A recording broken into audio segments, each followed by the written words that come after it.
이 시간 자신이 지을 수 있는 가장 아름다운 미소를 지으면서 옆에 분과 이렇게 인사하겠습니다. 당신 때문에 살맛이 납니다. 이렇게 인사하겠습니다. 아니, 가장 자신이 지을 수 있는 아름다운 미소를 지어놨더니 왜 원수가 옆에 앉았어요? 왜 이렇게 표정이 굳어 계십니까? 다시 한번 가장 아름다운 미소를 지으면서요. 당신 때문에 살맛이 납니다. 이렇게 인사하겠습니다. 예, 당신 때문에 살맛이 납니다. 예, 정말 살맛이 나세요? 아니면 그분 때문에 죽을 맛이 나세요? 지난주에 어떤 책을 소개하는 한 책을 봤더니요. 그 책 가운데에 이렇게 내용이 써져 있는 것을 보았습니다. 한국의 작가가 글을 쓰는데요. 20대 때에는 조국을, 나라를 바꾸기 위해서 돌을 들었답니다. 데모를 하는데 앞장섰던 것 같습니다. 30대 때에는 부인을 바꾸기 위해서 눈초리를 들었고요. 40대 때에는 자식을 바꾸기 위해서 회초리를 들었답니다. 50대가 되고 보니까 전혀 바뀌지 아니했던 자기 자신을 바라보면서 정말 자신의 시간이 지나간 그 세월 가운데에 남을 바꾸고 그렇게 애쓰고 노력해 왔더니 단 한 번도 기쁨을 누린 적이 없었다라고 그 책에다가 자신의 모습을 이렇게 써놓았던 것을 볼 수 있었습니다. 얼마나 불행했겠습니까? 어떤 분명한 의지를 가지고 돌도 들고요. 눈초리도 들고 회초리도 들었는데 아무것도 바꾸지 못하고요. 결국 자신이 바뀌지 않았던 그 모습들을 바라보면서 단 한 번도 인생의 기쁨을 누리지 못했다라는 고백을 바라보면서 참 씁쓸한 어떤 내용의 마음을 들었던 것을 볼 수 있습니다. 여러분, 인간은 누구나 기뻐하기를 원합니다. 누구나 기쁨이 가득한 인생을 원하죠. 정말 이 기쁨이 없는 인생은 사실 그 어떤 큰 병에 걸린 인생보다 훨씬 더 불행한 인생이라고 우리는 이야기할 수밖에 없을 것입니다. 여러분, 암에 걸렸다고 하면 다 불행한 건가요? 아니, 그렇지 않아요. 우리가 건강을 잃어버려도 그 가운데 기쁨을 누릴 수 있다면 그건 어떤 행복한 인생이 될 수도 있을 것입니다. 내가 인생에 어떤 것들을 바라고 그 목적했던 것들을 소원하고 있었지만 때로는 그것이 이루어지지 않았다 할지라도 그 가운데에 진정한 기쁨의 삶을 살아갈 수 있다면 우리는 행복하고 성공한 삶이라고 우리는 이야기할 수 있을 것입니다. 그런데 내가 내 자신이 훨씬 더 기쁨의 삶을 살기를 원하는 것보다 훨씬 더 우리가 진정한 기쁨의 삶을 살기를 원하시는 한 분이 더 계시다라는 거예요. 그분이 누구일까요? 예, 하나님이십니다.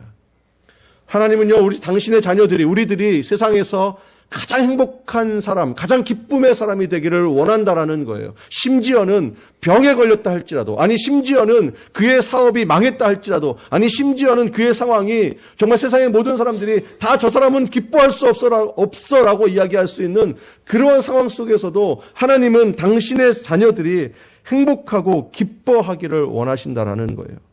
여러분, 그리고 진정한 기독교의 파워가 뭡니까? 항상 기뻐할 수 있는 힘과 능력이 하늘로부터 임하는 것이 진정한 기독교의 능력이요, 파워인 줄로 믿습니다. 여러분, 그래서 예수 믿는 자의 삶의 모습이 어떠냐라는 거예요. 예수 믿는 자의 얼굴의 표정이 어떠하냐라는 거예요. 정말 예수 믿는 자의 얼굴 표정을 우리 옆에 있는 분 한번 보세요. 어떤가 한번 바라보세요. 정말 보세요. 그분이 정말 그 기쁨 가운데 있는가. 그 기쁨이 없다면 어쩌면 우리는 진정한 기독교인의 삶을 살지 못한다라는 거예요. 여러분, 지금 이 지구상에서 기독교인이라고 이야기할 때에 가장 불행한, 가장 힘들고 어려운 삶 가운데 처해져 있는 사람들을 이야기한다고 하면 어느 나라 사람을 여러분 꼽을 수 있겠습니까? 예, 얼마 전까지만 해도 쿠바나 중국이 기독교 탄압 국가에 늘 선두를 달렸는데요. 한 5년, 10년 전부터 이게 늘 바뀌어가지고 그때부터 변하지 아니하는 기독교 탄압 국가가 하나 있습니다. 예, 참 안타까운 심정인데요. 북한이죠. 늘 우리 조국 대한민국을 기도하며 생각할 때마다 참 그 마음이, 아픔이 우리의 마음 가운데 있는데요. 그렇다면 그들의 얼굴 속에서는 그 기쁨을 찾을 수 없냐라는 거예요. 아니요, 그의 삶 속에서도요, 그들의 간증을 들어보면 그 모습 가운데에서도 진정한 기쁨의 삶을 살고 있다라는 거예요. 정말 세상이 알지 못하는 크고 비밀한 것들을 그의 마음 가운데에 품고 있었기에 가난해도 병들어도 불행해도 항상 기뻐하기에 공산주의자들이 가장 싫어하는 것이 바로 기독교 아니겠습니까? 여러분, 그만큼 기독교는 기쁨의 종교이라는 사실입니다. 정말 가장 큰 기쁨을 누리는 자들이요, 이 세상의 부자가 아니라, 이 세상의 모든 것들을 가진 자들이 아니라 예수 믿는 하나님의 자녀인 줄로 믿습니다. 우리 다시 한번 옆에 분과 인사하겠습니다. 당신이 세상에서 제일 기쁜 자입니다. 이렇게 인사하겠습니다. 예, 당신이 세상에서 제일 기쁜 자입니다. 왜요? 우리가 그리스도인이기 때문에 그렇다라는 거예요. 정말 아버지는 기뻐했습니다. 오늘 본문에 보니까 둘째 아들이 돌아왔을 때에 아버지는 진짜 기뻐한다라는 거예요. 죽었다가 이 아들이 살아서 돌아왔다라고 이야기합니다.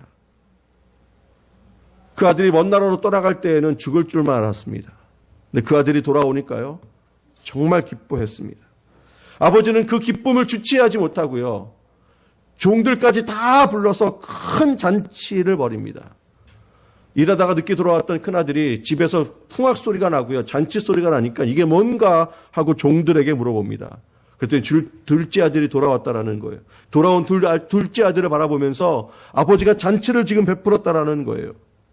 그랬더니 큰아들이 어떻게 합니까? 오늘 28절에 보니까 그가 노하여 들어가고자 하지 아니했다. 그랬더니 아버지가 찾아 나왔습니다. 아들아, 우리가 함께 들어가자. 같이 들어가서 이 기쁨 가운데 있자. 여러분, 그랬더니 큰아들의 머리가 갑자기 복잡해지기 시작했어요. 큰아들의 마음이 산란해지기 시작했습니다. 왜냐하면요, 지금 큰아들의 머릿속에는요, 갑자기 계산기가 막 돌아가고 있는 거예요. 무슨 계산기가 돌아가고 있을까요? 지금 동생은 먼 나라로 떠났는데 어떻게 떠나갔습니까? 이미 자기의 유산을 받아가지고 떠나갔습니다. 떠나가면서 그 둘째 아들이 뭐라고 이야기했을까요? 예, 큰 소리 뻥뻥 치면서 갔습니다. 내가 먼 나라로 가서 성공할 거야. 부자가 될 거야. 더 큰 부자가 될 거야. 그렇게 떠났으면 부자가 되든지, 아니면 사업에 실패했으면요, 그냥 거기서 죽어버리든지, 아니면 언제 돌아오면 계산이 간단해집니까? 예, 아버지가 돌아가신 이후에 돌아오면 계산은 간단해지죠. 왜요? 이미 자기도 유산을 다 받았으니까. 그런데 이 아들이 돌아온 거예요. 이 아들이 돌아왔는데 아버지는 여전히 살아계세요. 근데 더 큰 문제는 뭡니까? 이 아들이 돌아왔을 때 아버지가 화를 내고요, 아니, 그 먼 나라로 가서 그 많은 돈을 다 그렇게 허랑방탕하게 사용했단 말이야? 너는 앞으로 내 아들이 아니야 라고 이렇게 화를 내면 좋은데, 그러면 계산이 간단해지는 거 아니겠습니까? 이미 너하고 나오는 계산이 다 끝났으니까 네가 나한테 돌아왔을 때에 나는 너에게 아무것도 해줄 수 없다라고 화를 내면 괜찮을 텐데요, 이 아버지가 하는 행동이 뭐예요? 잔치를 베푸는 거예요. 분명히 지금 아버지가 하는 죄송합니다, 큰아들의 입장에서 보니까, 꼬라지를 보니까 이 아버지는 그 둘째 아들을 향하여 어떻게 하겠다고요? 분명히 또다시 재산을 나누어 줄 것이 분명하다라는 거예요. 그런 계산이 막 돌아가니까요, 여러분, 이 첫 번째 큰아들을 통하여 둘째 아들을 이야기할 때에 아버지에게 뭐라고 이야기합니까? 30절을 보니까 이렇게 이야기합니다. 아버지, 당신의 살림을 창녀들과 함께 삼켜버린 이 아들이 돌아오매 이를 위하여 살찐 송아지를 잡으셨나이다. 여러분, 이게 무슨 말이에요? 아버지 지금 그럴 수 있습니까? 도대체 지금 아버지 제정신입니까?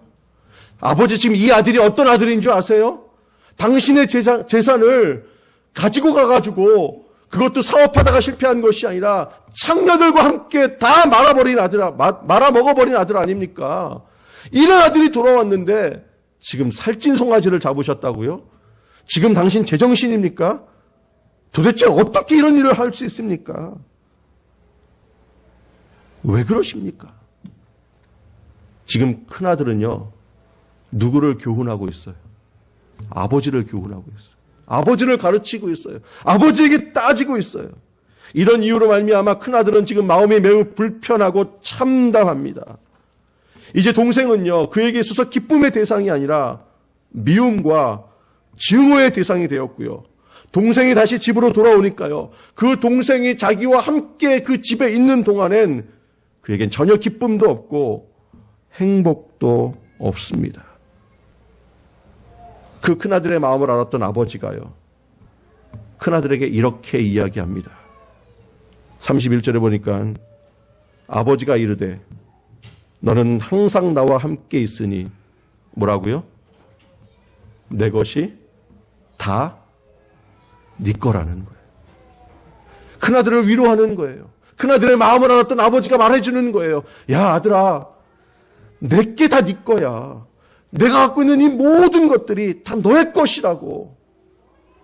여러분, 그래도요, 한번 그 마음 가운데에 아버지를 향한 섭섭한 마음이 들고요, 아버지를 향한 그런 마음이 드니까요, 이 아들은 그 아버지의 말이 귀에 들어오지 않습니다. 사랑하는 성도 여러분, 우리의 신앙생활 가운데에 내 마음을 힘들게 하고 내 마음의 기쁨을 뺏어가는 그 어떤 것들이 무엇이 있습니까? 여러분, 혹시 이 큰아들처럼 어떤 유산에 목이 매여 있어서 여러분, 이 큰아들은 절대로 뭐를 잃어버리면 안 되는 거예요. 아버지의 유산을 잃어버리면 안 되는 거예요. 심지어는 생명을 잃어버려도 이 아버지의 유산만은 끝까지 지켜야 한다는 거예요. 여러분, 그래서 이 큰아들에게는 누가 오면 안 되는 거예요. 둘째 아들이 오면 안 되는 거예요. 그 동생이 찾아오면 안 되는 거예요. 그 동생 때문에 그 동생만 보면 막 기쁘다가도요, 막 행복하다고요. 그럼 지금 큰아들은 뭘 보고 기뻐하는 거예요? 뭘 보고 좋아하는 거예요? 예, 아버지의 송아지들만 보면 얼마나 좋은지 몰라요. 다 누구 거니까. 저것도 내 거고, 전박이도 내 거고, 안전박이도 내 거고, 저것도 내 거고, 저것도 내 건데 갑자기 옆을 딱 보니까 그 옆에 누가 서 있는 거예요. 동생이 서 있으면 갑자기 기분이 확. 여러분, 우리의 신앙생활 가운데에 그럴 때가 너무나도 많이 있지 않습니까? 정말 나를 기쁘게 하는 것이 뭐냐라는 거예요. 나를 즐겁게 하는 것이 뭐냐라는 거예요. 나를 행복하게 하는 것이 뭐냐라는 거예요. 여러분, 혹시 그것이 이 큰아들과 같은 물질은 아닐까요? 여러분, 정말 세상의 사람들은요, 그것 때문에 행복해 하더라고요. 그것 때문에 즐거워하더라고요. 그것이 있으니까요, 그것 때문에 자신의 아픔도 잊어버리더라고요. 제가 미국에 처음 와서 이렇게 지내면서요, 미국 생활도 좀 알 겸 또 여러 가지 어떤 상황들 가운데에 어떠한 집에 가서 이렇게 이렇게 파트타임으로 일을 한 적이 있었습니다. 한 8시간 정도 일을 하는데요, 하루에. 와, 그날따라 얼마나 바쁜지요. 정말 정신이 하나도 없었습니다. 얼마를 매상을 팔았는지는 모르겠는데 다 정리가 끝난 다음에 그 주인의 이야기였습니다. 자기가 이 가게 열고 기록을 깼다는 거예요. 그 정도로 너무나도 바빴습니다. 그런데 그 가게가 이제 그 유리문을 열면 이제 샤타가 이렇게 쭉 내려오게 돼 있었습니다. 근데 이게 자동으로 이렇게 쭉 내려오는데 그 센서가 있으니까 그 센서를 이렇게 그라지 넘어가듯이 이렇게 넘어가야 다시 안 올라가는 거예요. 근데 이 주인이요, 근데 이제 이 차단이 이게 내려오는 게, 그게 이제 빨리 내려오니까요, 빨리 이렇게 문을 잠그고 얼른 빠져나와야 이렇게 나올 수 있는 그런 것이었습니다. 급한 마음에 문을 딱 열고 딱 돌아서 나오는 순간 이게 차단막이 쭉 내려오니까요, 그 밑을 빨리 빠져나와야 되는데 머리를 정말 옆에서 제가 보아도요, 저거 큰일 났다 싶을 정도로 꽝 소리가 났습니다. 빠져나오면서.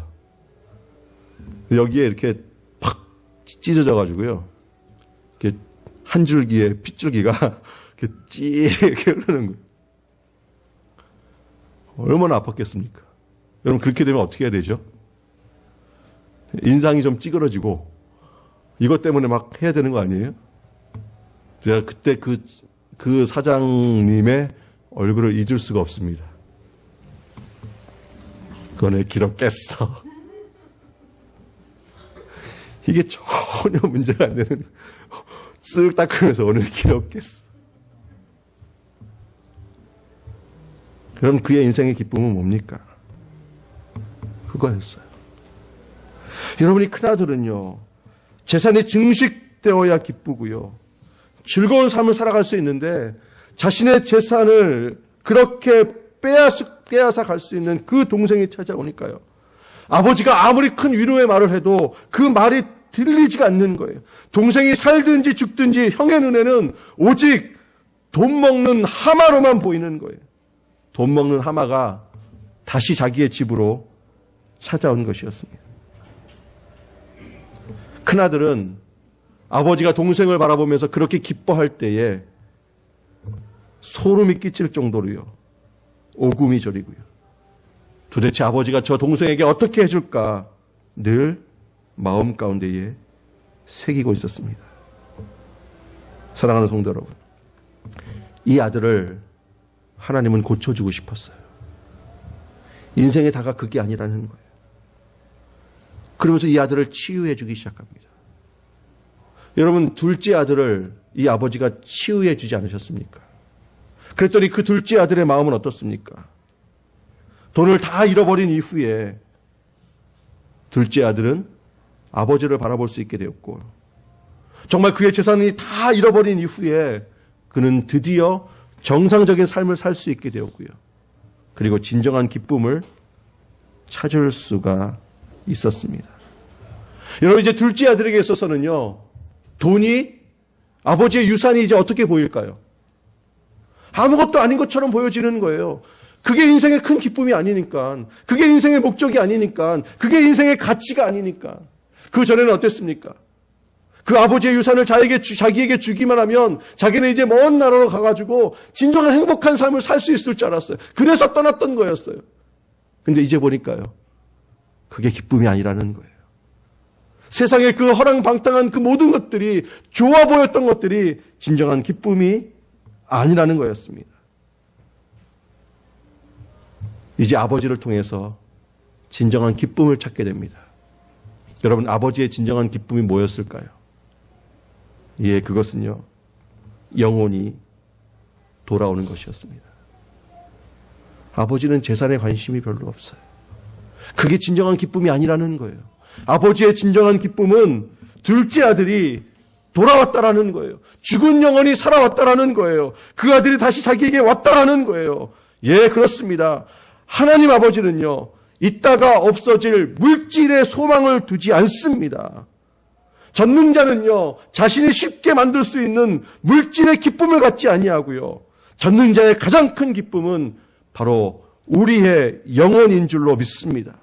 왜냐하면 인간의 영혼은요, 단순히 흙으로만 지어진 존재가 아니라는 거예요. 거기에 당신의 생기를 불어넣으시고, 당신의 마음을 불어넣으시고, 당신의 속성과 생각을 불어넣으셔서 하나님과 진정으로 교제할 수 있는 것이 유일한 인간이기 때문에 그 영혼이 돌아올 때에 하나님은 진정한 기쁨을 누린다는 것입니다. 근데 그 영혼의 가치가 얼마나 큰지 모르니까요, 그 둘째 아들이 돌아왔을 때에, 돌아왔음에도 불구하고 큰아들은 진정한 기쁨을 누리지 못하는 것입니다. 그래서 아버지가요, 알게 해주시는 거예요. 내 것이 다 네 것이다. 근데 여기 말하면 내 것은 무엇을 의미하는 것일까요? 그냥 유산이요?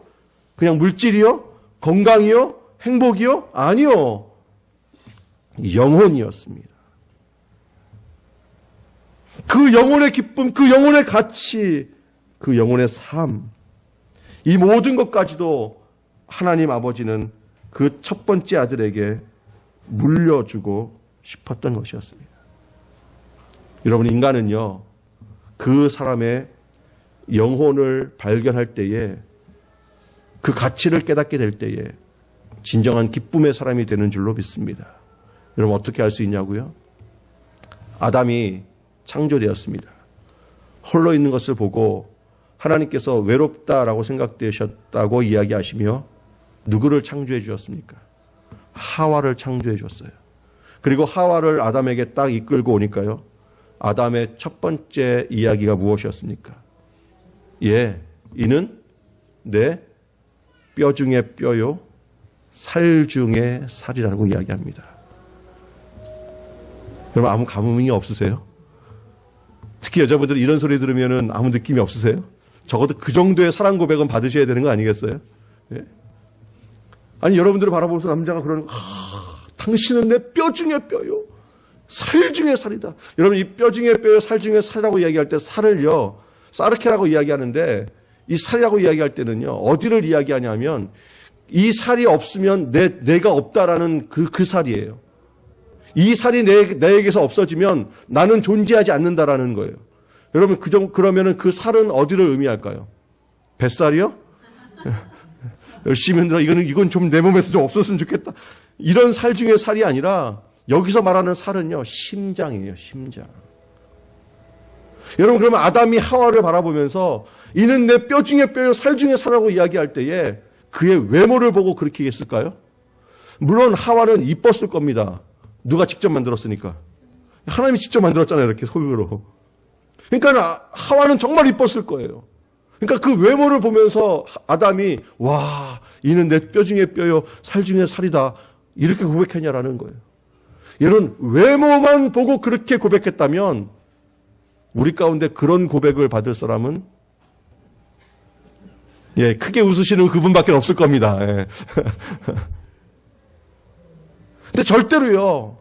아담은 하와를 보면서 그냥 외모만 바라보면서 이는 내 뼈 중에 뼈요 살 중에 살이라고 이야기한 것이 아니라 하나님께서 그의 몸 가운데에 집어넣으신 하나님을 닮은 그 영혼을 바라보면서 그렇게 고백한 거예요.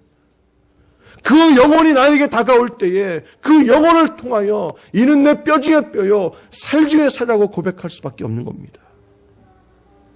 사랑하는 성도 여러분, 정말 우리가 눈이 열려져서 그 사람의 영혼을 바라볼 수 있는 자가 되시기를 주님의 이름으로 축원합니다. 정말 자녀를 바라볼 때에 그 자녀의 영혼을 귀하게 여기는 자가 되시기를 주님의 이름으로 축원합니다. 여러분 정말 부모를 바라볼 때에 아내를 바라볼 때에 남편을 바라볼 때에 여러분 혹시 남편이 어떻게 보이십니까? 그냥 돈 벌어다 보는 기계로만 보이십니까?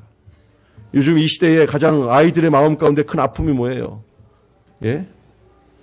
제가 얼마 전에 꽤 오래 전이죠. 얼마 전은 아니죠. 한국에서 초등학교 1학년인가 2학년짜리가 쓴 그 일기인가요? 무슨 수필인가요? 그거 보고 완전히 그 마음 가운데에 선생님이 이렇게 뒤집어졌다는 사실 아십니까? 자기 집 이야기를 쓰라고 이야기하니까요. 자기는 집이 참 좋대요. 집에 가면 강아지가 있어서 너무 좋대요. 자기 말도 잘 듣고 너무나도 그 강아지에게 너무나도 자기는 집에 가면 냉장고가 있어서 너무 좋대요. 거기만 열면 먹을 것이 있고 얼마나 시원한 것도 많이 담겨져 있고 자기는 엄마가 너무 좋대요. 자기의 말을 다 잘 들어주고 칭찬해주고 그렇게 옷도 입혀주고 사주고 아껴주고 사랑해주고 그런데 그 마지막이 너무나도 씁쓸했습니다. 그런데 나는 왜 우리 집에 아버지가 있는지 모르겠다. 그냥 와서 잠만 자고 나가서 출근. 정말 우리의 자녀들에게 그 영혼의 가치를 우리가 제대로 가르쳐주지 아니하면 그냥 그 사람의 겉모습 그것들만 바라보면서 우리가 평가하며 내 마음 가운데 그것을 새길 때가 너무나도 많다라는 사실. 여러분 이 큰아들에게 있어서는요. 그 둘째 아들을 바라볼 때에 뭐만 봤냐라는 거예요. 뭐만. 여러분 영혼을 사랑하는 것이 가장 극진한 사랑의 모습인 줄로 믿습니다. 여러분 그 영혼의 가치를 깨달으면요. 그 영혼의 가장 소중함을 깨달으면 하나님의 부르심 앞에 자신의 모든 삶을 다 드릴 수 있는 거예요. 왜 여러분 선교사들이 그곳까지 그렇게 가서 그 고생을 감수하면서 하나님의 복음을 증거하는 것입니까? 왜 주님은 땅끝까지 이르러 내 증인이 되라고 말씀하시는 것입니까? 부려먹으려고요? 야, 내가 너를 구원했으니까 너는 지금부터 내 증인이 돼가지고 땅끝까지 가서 복음의 증거자가 돼야 돼. 여러분 왜 복음의 증거자가 돼야 되냐라고 하나님께서는 말씀하십니까? 심부름 시키시려고요? 아니라는 거예요. 너희가 내 마음에 내가 갖고 있는 이 기쁨을 너희도 알게 된다면 내가 가지 말라 그래도 그렇게 갈 수밖에 없다라는 거예요. 그 영혼이 한 영혼이 내게로 돌아올 때에 그 기쁨을 너희가 누릴 수만 있다면 너희의 모든 것들을 다 내려놓고서라도 간다라는 거예요. 여러분 아까 이현주 집사님이 특송할 때에 그 특송의 내용이 뭡니까? 살아도 주를 위해 살고 죽어도 주를 위해 죽겠다라는 거예요. 왜요? 왜? 아버지 하나님의 기쁨이 그 마음 가운데 있으니까요. 한 영혼이 주께로 돌아오는 그 기쁨을 알기 때문에 나는 아무것도 없어도요. 내 모든 것들을 다 드려도 물질도 건강도 시간도 내 삶의 모든 것들을 다 드린다 할지라도 나는 살아도 주를 위해 살고 죽어도 주를 위해 산다라는 것입니다. 여러분 그래서요. 그 영혼의 가치를 알고 있는 자는요. 그 돌아온 그 아들을 바라보면서 돈을 창기와 함께 말아먹은 놈이라고 평가하지 않습니다. 모든 돈을 일순간에 술로 다 잃어버린 놈이라고 이야기하지 않습니다. 마음은 병들고 썩었는데 몽뚱아리만 건강한 못되고 죽일 놈이라고 그 어느 누구에게도 이야기하지 않습니다. 왜 모든 돈을 다 잃어버리고 아직까지도 이렇게 멀쩡하게 살아있느냐라고 말하지 않고요. 뻔뻔한 놈이라고 야단치지 않습니다. 오직 그 영혼만을 위하여 기도합니다. 그가 아무리 잘못했어도, 그가 아무리 타락했어도, 그가 아무리 하나님을 멀리 떠났어도 그를 향하여 절대로 평가절하하지 않습니다. 여러분 그 가치를 알지 못하는 큰아들은 뭐라고 평가합니까? 쟤는 안 된다라고 이야기합니다.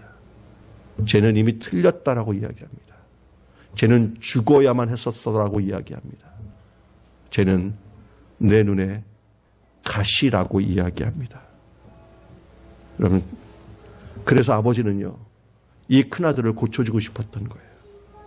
네 마음 가운데에 그 마음이 있으면 너는 진정한 기쁨의 삶을 살아갈 수 없다.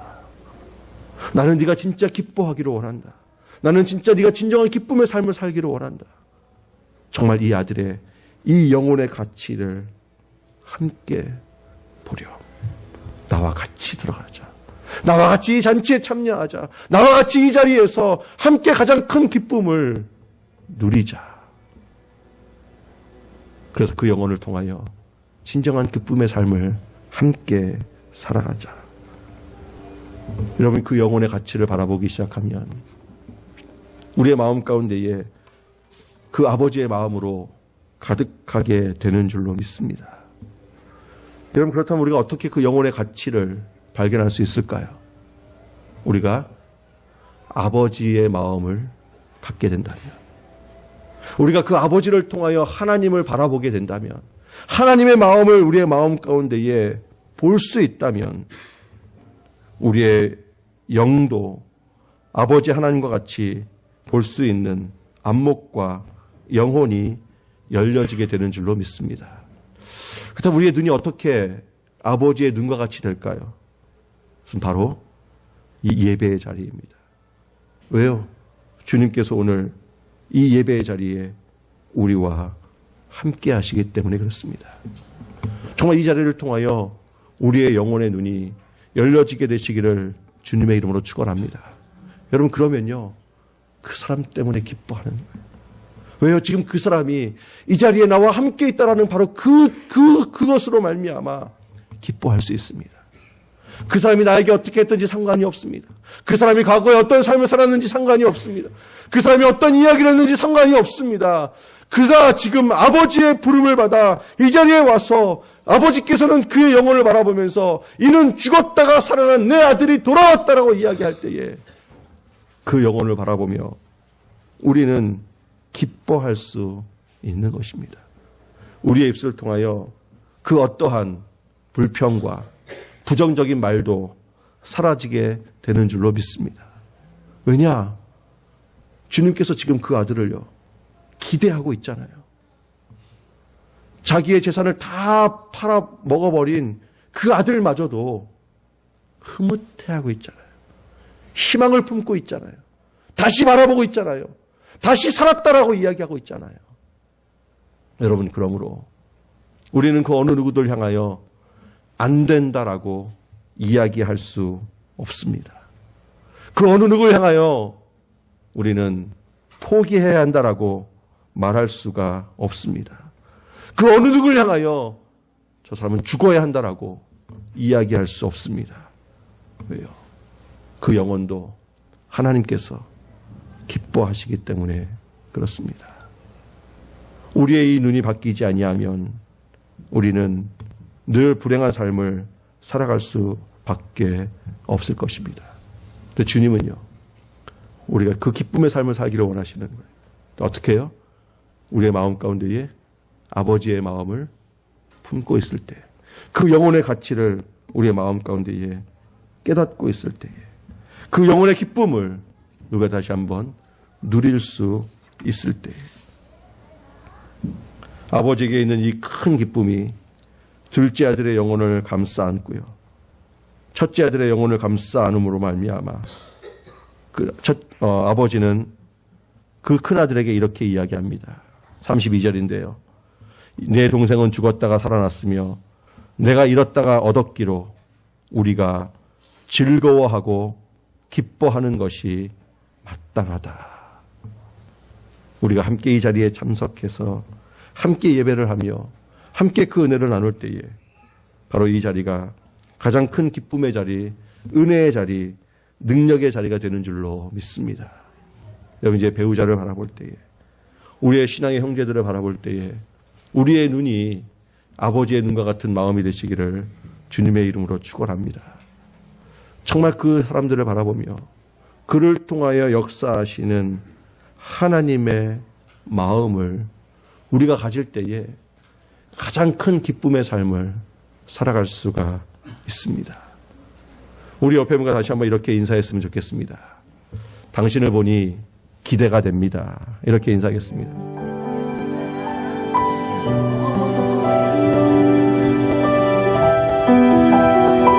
여러분, 정말 기대가 되세요? 여러분, 정말 우리가 우리의 자녀들을 바라보시면서 기대가 되십니까? 아멘. 여러분, 정말 여러분의 남편을 바라보시면서 기대가 되십니까? 아멘.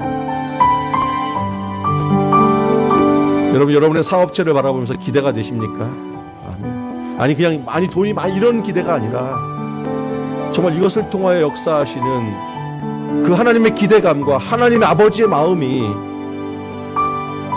우리 가운데에 있냐라는 거예요. 여러분, 자녀들이 여러분에게 정말 효도하기를 원하십니까? 그렇죠. 여러분, 우리 자녀들이 효자, 효녀가 되기를 다 원하죠. 여러분, 그렇다면 그 자녀들로 하여금 절대로 부모를 돈으로 보게 해서는 안 됩니다. 부모에게서 돈 나오는 기계로 인식시킨다면 그 부모가 돈을 주지 아니하고요, 아니 설령 주지 못하는 환경이 되었으면 결국 미워하고 무시하는 대상이 될 수밖에 없다라는 거예요. 정말 우리의 영혼 가운데에, 우리의 자녀들의 마음 가운데에 아버지 하나님의 영혼을 바라볼 수 있는, 그 영혼을 가치 있게 여길 수 있는 그것을 심어주어야 할 것입니다. 그것뿐만 아니라 우리도 마찬가지입니다. 우리가 그 영혼을 바라볼 수 있는 그 눈이 열린다면요, 오늘 우리가 함께 이렇게 찬양할 텐데요, 찬송가 370장을 보면 우리의 신앙의 선배들은 이렇게 고백합니다. 주 안에 있는 나에게 딴 근심 있으랴, 십자가 밑에 나아가 내 짐을 풀었네. 늘 힘들고 아프고 어려운 고통 가운데 있었습니다. 그래서요, 때로는 큰아들과 같이 둘째 아들을 보면 모든 상황이 다 좋다가도요, 기분이 확 상하는 거예요. 그럴 때도 있었습니다. 그러나 주 안에 있는 나에게 무슨 근심이 있겠습니까? 하나님께서 그를 사랑하신다면, 하나님께서 그마저도 받아주신다면, 하나님, 나도 그를 가장 큰 영혼의 가치를 가지고 바라보게 해주십시오. 지금은 마치 어린아이와 같이 제대로 걸음마도 제대로 못하는 그러한 영혼의 모습이지만, 그러나 하나님께서 그와 함께 하시고 그를 세우시면 그를 통하여 역사하여 주실 줄로 믿습니다. 그 기대하는 마음으로 바라볼 때에 우리의 삶 가운데에 참 기쁨과 은혜로 가득하게 될 줄로 믿습니다. 함께 찬양합시다.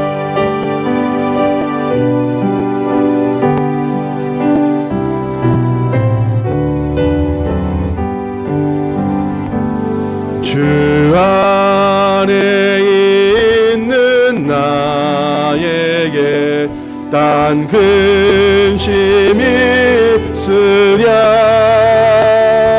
십자가 밑에 나가 내 짐을 풀었네. 주님을 찬송하면서 할렐루야 할렐루야. 내 앞길 멀고 험해도 나 주님만 따라가리. 그 두려움이 변하여 내 기도 되었고, 전날의 한숨 변하여 내 노래 되었네. 주님을 찬송하면서 할렐루야 할렐루야. 내 앞길 멀고 험해도 나 주님만 따라가리. 내 주는 잠이 하셔서 늘 함께 계시고, 내 궁핍함을 아시고 늘 채워주시네.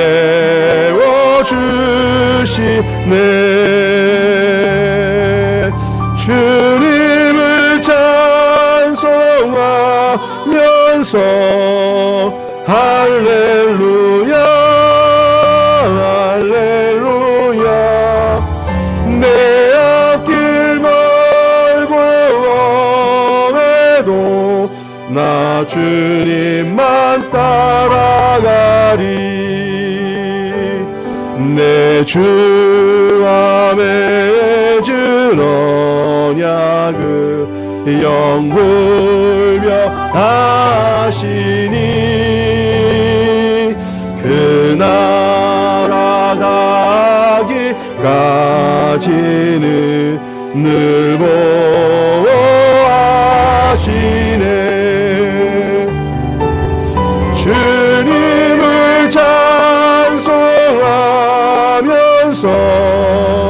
할렐루야 할렐루야. 내 앞길 멀고 험해도 나 주님을 찬송하면서 할렐루야 할렐루야. 주님을 찬송하면서 할렐루야 할렐루야. 내 앞길 멀고 험해도 나 주님만 따라가리.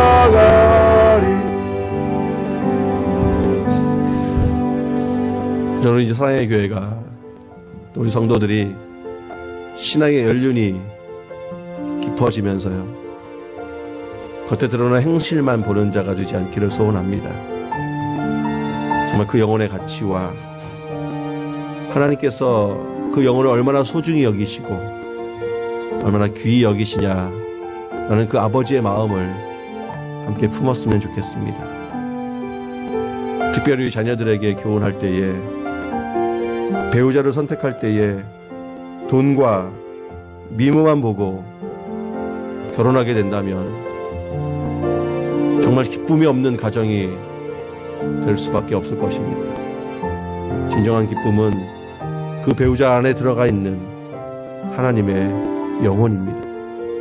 정말 그가 함께 이 예배의 기쁨을 누릴 수 있는지, 예배의 감격 가운데에 진정한 삶을 살아갈 수 있는지.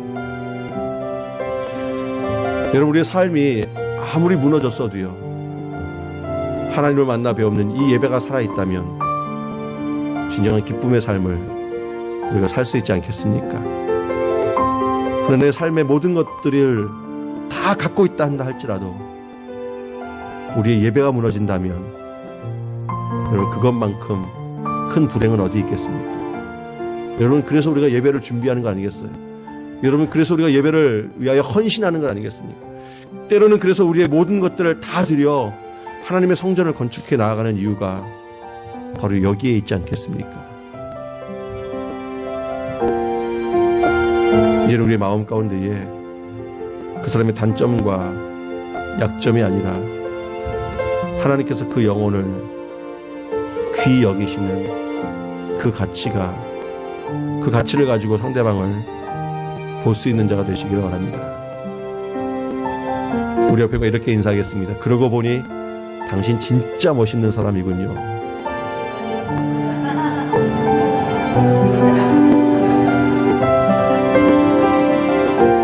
다시 한번 인사하겠습니다. 그동안 제가 몰랐습니다.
말세에 내가 내 영으로 모든 육체에게 보여주리니 너희의 자녀들은 예언할 것이요 너희의 젊은이들은 환상을 보고 너희의 늙은이들은 꿈을 꾸리라.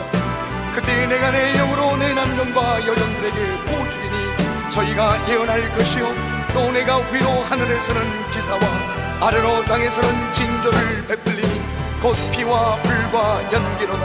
주의 크고 영화로운 날이 이르기 전에 해가 변하여 어두워지고 달이 변하여 피가 되리라. 누구든지 주의 이름을 부르는 자는 구원을 얻으리라. 성령이 우리에게 임하였으니 주님이 오시는 그날까지 모든 민족과 열방을 향하여 예수 그리스도를 선포합시다. 아멘.